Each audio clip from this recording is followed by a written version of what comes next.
Hello everyone, स्वागत है आप सबका आपके अपने यूट्यूब चैनल investorology.com पे। चलिए दोस्तों, आज की इम्पोर्टेंट और एक्साइटिंग वीडियो को स्टार्ट करते हैं। दोस्तों, हम आपके लिए लेकर आए हैं और एक डिविडेंड रिलेटेड वीडियो। इस वीडियो में हमने दो ऐसी कंपनियां लगाई है जिन्होंने अनाउंसमेंट कर दी है डिविडेंड्स की। मई 12 का रहने वाला है इन दोनों डिविडेंड्स का execution date.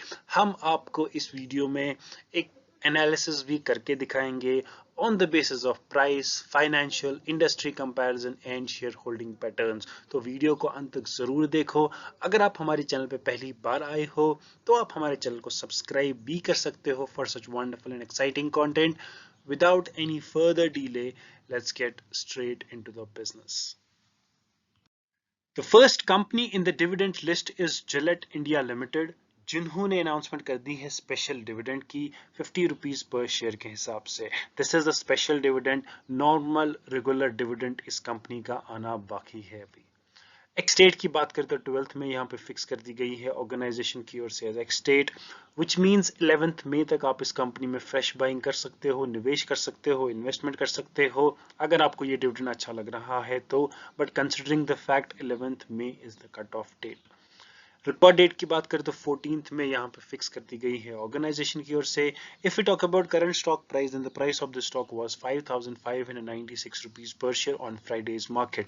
Talking about this dividend, it is a very good dividend because it's a special dividend. Over and above anything is always great. इसका नॉर्मल डिविडेंड अभी आना बाकी है, वो भी अच्छा डिविडेंड आएगा क्योंकि जिलेट डिविडेंड देने में बहुत अच्छी कंपनी है। Overall this company is also good. Now we will do the analysis on the basis of four things. सबसे पहले देखा जाए तो ये कंपनी जो है एक स्ट्रॉन्ग परफॉर्मर है। Stock with good financial performance alongside good to expense valuation but lack price momentum as suggested by technical indicators. Price की बात करें तो मिड रेंज मोमेंटम में ये अभी आ रहा है। 19.84% दूर है ये अपने 52 वीक्स लो से, 16.84% अवे है ये 52 वीक्स हाई से। तो एक अच्छे बैलेंस पोजीशन पे है ये in terms of price. Financial की बात करें तो ये पेट्रोस्की स्कोर का 6 है, तो विच इंडिकेट्स एवरेज फाइनेंशियल्स। पिछले 3 इयर्स ये ग्रोथ की बात करें तो सब चीज माइनस में है। रेवेन्यू जो है -1.5% पे है।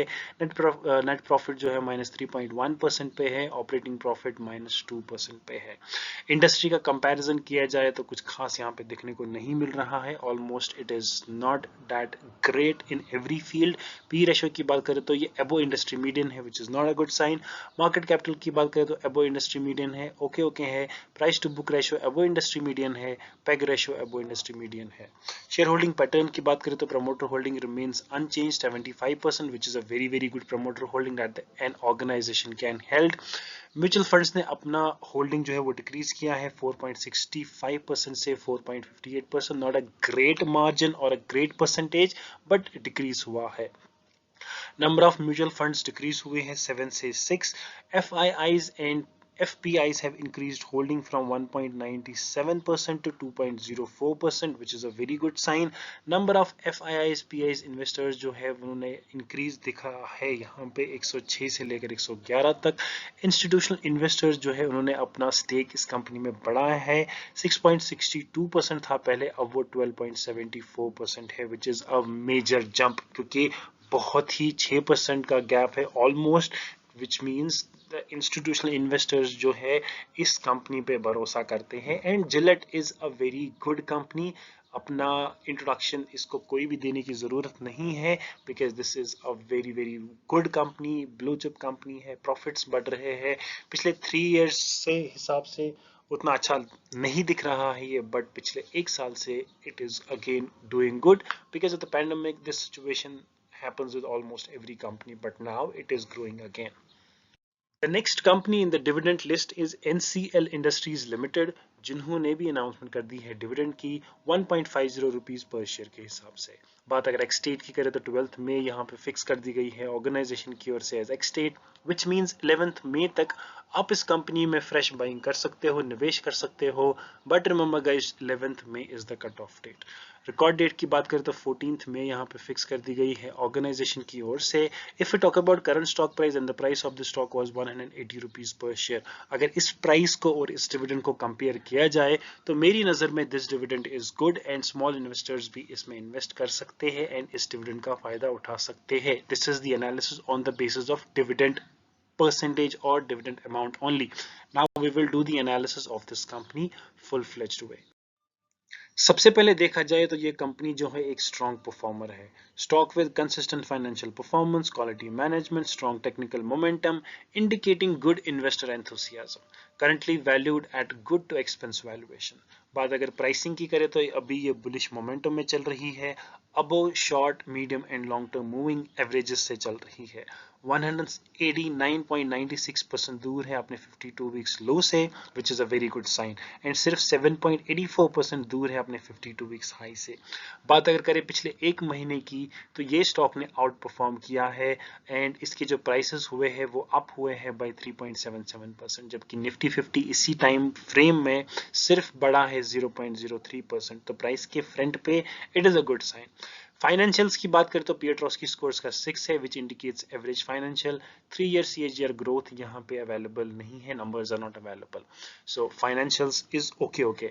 इंडस्ट्री कंपैरिजन किया जाए तो पी रेशियो इसका लो इन इंडस्ट्री है, not a good sign. Market capital below industry medium है, not a good sign. Price to book value और book ratio below industry medium, not a good sign. So in terms of industry comparison, this is not that looking, I mean this company is not looking that great. बात अगर करें share holding patterns की तो promoters ने unpledge किए हैं अपने shares by 0.03% of shares in last quarter. Total pledge stands at 6.3% of promoter holding. So यहाँ पे जो प्रमोटर होल्डिंग है वो प्लेज किया है, प्रमोटर्स ने अपने शेयर्स गिरवी रखे हैं ताकि वो लोन ले सके. तो which is not a good sign for any organisation if the promoters are pledging this share, which means उनके अपने जो ग्रोथ है या प्रॉफिट्स है वो अच्छे नहीं है. That's the reason they have to take loan so that they can run the business. Promoters have increased holding from 43.86% to 44.06%, which is a good sign because promoters अगर वापस आ रहे हैं तो it is a good sign कि promoters का विश्वास थोड़ा सा बना है इस कंपनी में.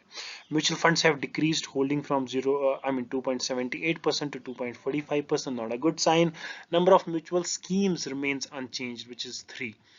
Institutional investors have decreased holding from 2.84% to 2.7%, again not a good sign. On shareholding pattern, I feel that this is not a good company because promoters भी विश्वास नहीं रखते हैं इस कंपनी में, उतना अनप्लेज किया है उन्होंने और शेयर होल्डिंग भी प्रमोटर्स ने बढ़ाया है, which is a positive sign from the promoters. But when it comes to mutual funds, institutional investors, it is not a good sign. On price front it is good, financially भी ठीक ठाक है, industry comparison के हिसाब से उतना अच्छा नहीं है, बट शेयर होल्डिंग पैटर्न की वजह से I do not feel it is a good buy. But people who want to go for dividend, this is a good dividend giving company.